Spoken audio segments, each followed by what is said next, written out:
किसी गांव में रतनलाल नाम का व्यक्ति अपने परिवार के साथ रहता था। उसके परिवार में उसकी पत्नी रमा व उसका बेटा सचिन थे। रतनलाल शिवजी का भक्त था। वह स्वभाव से काफी सीधा साधा व ईमानदार था।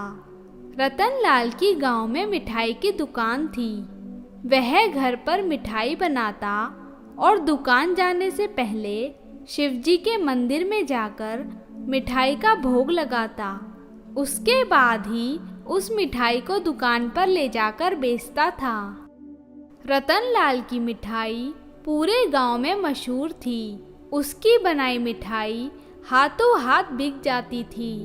वह अपने ग्राहकों से भी अच्छा व्यवहार करता।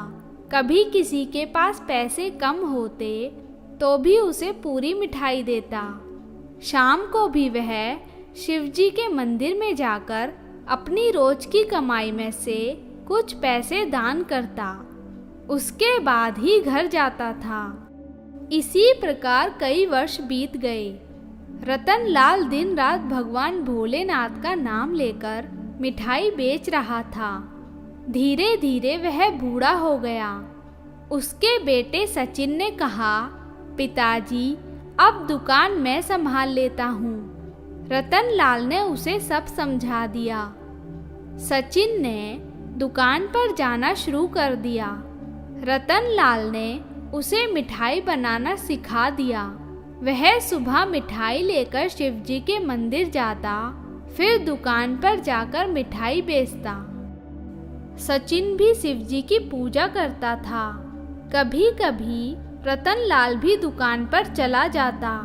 दोनों बाप बेटे मिलकर दुकान चलाने लगे।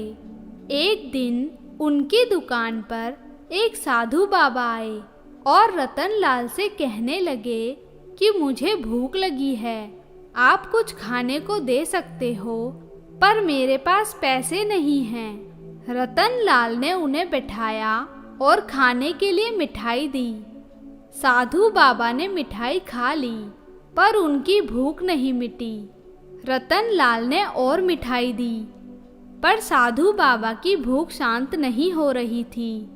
रतनलाल ने धीरे धीरे सारी मिठाई साधु बाबा को खिला दी।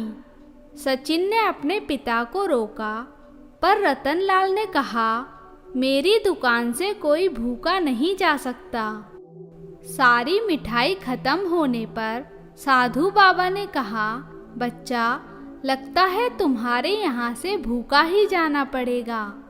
तब रतनलाल ने आग्रह किया, बाबा, आप मेरे घर चलिए। वहाँ भोजन के साथ मैं ताज़ा मिठाई भी आपके लिए बना दूंगा।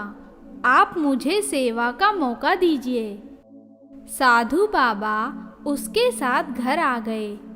रतनलाल ने भोजन के साथ ताज़ा मिठाई बनाई।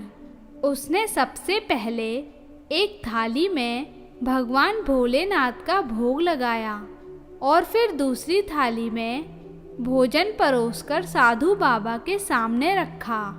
तभी साधु बाबा उठकर खड़े हो गए। रतनलाल ने कहा, महाराज, मुझसे कुछ गलती हो गई हो तो क्षमा करें, आप भोजन ग्रहण करें। इस पर साधु बाबा ने कहा, हमारी भूख शांत हो गई। तुम्हारा भोजन अत्यंत स्वादिष्ट था। इस पर रतनलाल ने कहा, महाराज, आपने तो भोजन छुआ भी नहीं और आपको भोजन स्वादिष्ट लगा, यह कैसे? तभी वह साधु बाबा रूप बदलकर भगवान भोलेनाथ के रूप में प्रकट हो गए। उन्होंने कहा, हम तुम्हारी भक्ति से प्रसन्न हैं, पर हम तुम्हारे धैर्य की परीक्षा लेना चाहते थे, परंतु उसमें भी तुमने हमारा मन जीत लिया। मांगो, क्या वर मांगना चाहते हो? रतनलाल व उसका बेटा भोले बाबा के पैरों में गिर गए। रतनलाल ने कहा, बाबा, आपके दर्शन पाकर मेरा जीवन धन्य हो गया।